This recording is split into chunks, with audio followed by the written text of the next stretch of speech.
गंगा हवामहे प्रजानान्त्वा प्रजापति गंगा हवामहे निधिनान्त्वा निधिपति गंगा हवामहे वसुमहं अजाने कल्पतम्मा। एक लंबा दौर गुजर चुका है शिक्षक बनने की कोशिश में। शिक्षक बनेंगे क्योंकि शिक्षक ही बनेंगे, तो हमें शिक्षक ही बनना है। वैसे अगर ये शिक्षक बने भी तो वैसे शिक्षक होंगे जिन्हें बिहार में द्वितीय दर्जे का शिक्षक माना जाता है। 36 की उम्र को छू चुके 2 बच्चों के पिता जितेंद्र कुमार ने इसके लिए कम जद्दोजहद नहीं की। खर्च चलाने के लिए क्लर्क से लेकर सुरक्षा गार्ड और बीमा कंपनी तक में काम का सहारा लिया। फिर भी बीएड के अलावा हमने और भी केंद्रीय पात्रता परीक्षा जो होता है जिसको सीटेट के नाम से जानते हैं, इसके अलावा अन्य राज्यों जैसे Jharkhand TET, Rajasthan TET, MP TET हमने पास किया है। हमारा जो चलता है कुछ पूजा पाठ आ गया, कुछ होम ट्यूशन या, लेकिन इसी पैसा को जो है देखिए इवन कि हम चाय भी नहीं पीते हैं, इस तरह का भी कोई मतलब आदत नहीं है।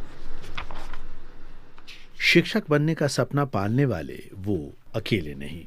और आज भी हमको सुनना पड़ता है कि अरे कितना साल से लगा हुआ, अरे तुम कब कर रहा था टीचर। तो इस तरह से है ना उपहास का पात्र है, लेकिन मैं इसकी फिक्र नहीं करता।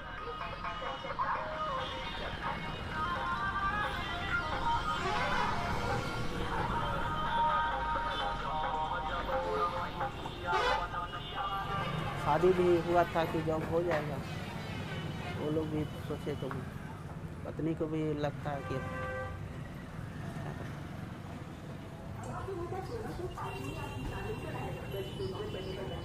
जिसको मेरे जैसे आदमी से विवाह हुआ है वो अच्छी है, वो फिजिकली हैंडीकैप नहीं है।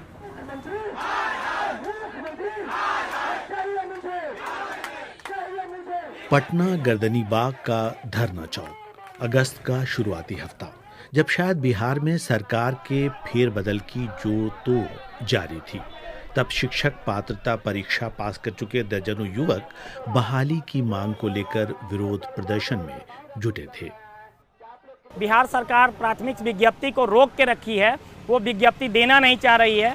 हम लोग को लगातार पिछले 3 सालों से इस विज्ञप्ति के लिए आंदोलन पे आंदोलन करना पड़ रहा है। स्कूलों में छात्र और शिक्षकों के अनुपात के मामले में बिहार, गुजरात, उत्तर प्रदेश, पश्चिम बंगाल जैसे राज्यों के साथ सबसे निचले पायदान पर है। प्राइमरी स्कूल के लेवल पर सूबे में 60 बच्चों पर 1 शिक्षक हैं, जबकि ये अनुपात 27 छात्रों पर 1 टीचर का होना चाहिए। राज्य के स्कूलों में कम से कम 2 लाख शिक्षकों की कमी है। शिक्षकों की कमी से दूसरे राज्य भी जूझ रहे हैं। यूनेस्को की एक रिपोर्ट के अनुसार भारत में 10 से 15% स्कूल वैसे हैं जो 1 टीचर के बलबूते चलते हैं। गोवा और तेलंगाना में ऐसे विद्यालयों की फीसद 16 है। बिहार में शिक्षकों की बहाली का 7वां चरण शुरू करने की बात सरकार ने कही है। हालांकि ये आसान न होगा, क्योंकि बहाली का इंतजार कर रहे अभ्यर्थियों के मुताबिक सरकार की पॉलिसी ही दोषपूर्ण है। कोई सेंट्रलाइज चयन सिस्टम नहीं है और पूरी प्रक्रिया हर बार नए सिरे से शुरू होती है। फिर से फार्म डाला जाएगा, वो फिर से ऑनलाइन है। इस बार तो सेंट्रलाइज तरीके से डालना है, जिस डिस्ट्रिक्ट के लिए अप्लाई है करना है उस डिस्ट्रिक्ट में डालिए और उसी में। लेकिन नियोजन निकाय पर फिर छोड़ दिया गया है, फिर नियोजन निकाय ही नियुक्ति देगा, फिर बंदरबाट होगा उसमें। ये उस तरह से बनाया जाता है कि जैसे 12 में जो 17 में पास है, एक बार बनाते हो धीरे धीरे करके खाली होता है, उसके बाद भेजा जाता तो कोई बात नहीं। फिर भंग नहीं हो जाता है।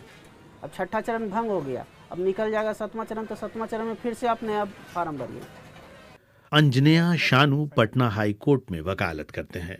उनसे बातों के बीच अंदाजा होता है कि बहाली में देरी सिर्फ सरकार के कारण नहीं है। तो पटना हाई कोर्ट में ढेर सारे रिट्स शिक्षकों के द्वारा फाइल किए जाते हैं, शिक्षक संगठनों के द्वारा फाइल किए जाते हैं। रिक्रूटमेंट में ट्रांसपेरेंसी के लिए होते हैं। रिक्रूटमेंट में अगर किसी को गलत तरीके से छांट दिया गया है तो लोग कोर्ट्स का दरवाज़ा ठकठकाते हैं, कोर्ट्स आते हैं। उसके अलावा सैलरी के लिए, सैलरी में अगर किसी तरह की त्रुटि है, सरकार उनकी बात नहीं मान रही है, तो फिर वो कोर्ट जाते हैं। ये पिछले दिनों हेडमास्टर और हेड टीचर की जो बहाली हुई है, उसके सेवा शर्तों की वैधता को चैलेंज किया है बिहार के शिक्षकों ने। बहाली की मांग को लेकर जहां एक तरफ नारे बुलंद हो रहे हैं, वहीं शिक्षक की नौकरी पा गए टीचर्स को व्यवस्था और नियमों से शिकायतें हैं। तनख्वाह में तो बहुत फर्क है। हम लोग शुरुआत में कोई शिक्षक बनता है तो 20-22 हज़ार सैलरी उठाता है, वहीं अगर कोई रेगुलर टीचर शुरुआत में करेगा तो अभी ये में कम से कम 45-50 हज़ार रुपये उठाएगा वो शुरुआत में।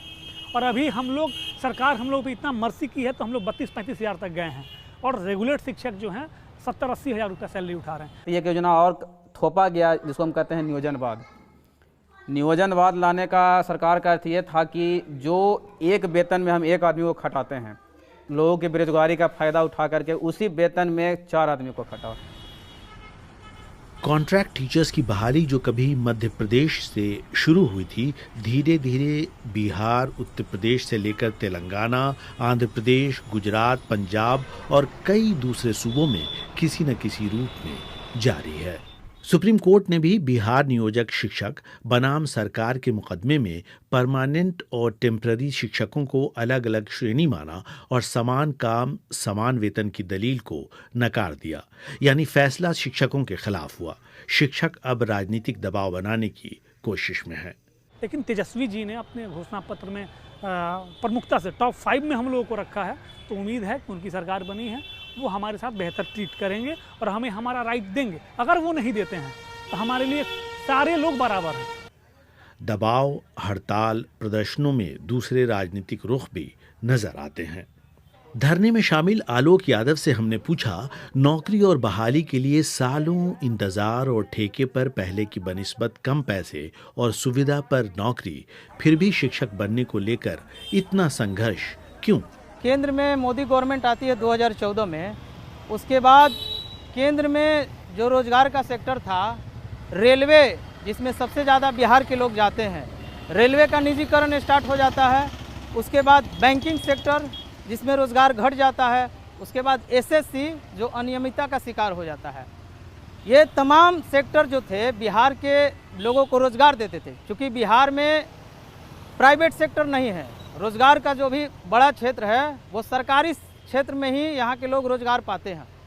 इन क्षेत्रों में निजीकरण और अस्थिरता आ जाने की वजह से लोगों का एक बड़ा हुजूम बीएड करने की ओर अग्रसरित होता है, बीएड करने का रुझान बढ़ जाता है। केंद्रीय शिक्षा मंत्री धर्मेंद्र प्रधान ने कहा है कि नरेंद्र मोदी सरकार जल्द ही शिक्षा में विदेशी निवेश के लिए नए नियम लाएगी। साधारण शब्दों में शिक्षा के क्षेत्र में और अधिक निजीकरण होगा, कम सरकारी स्कूल खुलेंगे और जाहिर है शिक्षकों की बहालियां भी कम होंगी। शिक्षक की नौकरी की मांग कर रहे व्यक्ति की पटना में पिटाई के बाद ये साफ हो गया है कि इस मामले में बिहार की नई सरकार से कितनी उम्मीदें रखी जा सकती हैं। फैसल मोहम्मद अली, BBC, पटना, बिहार।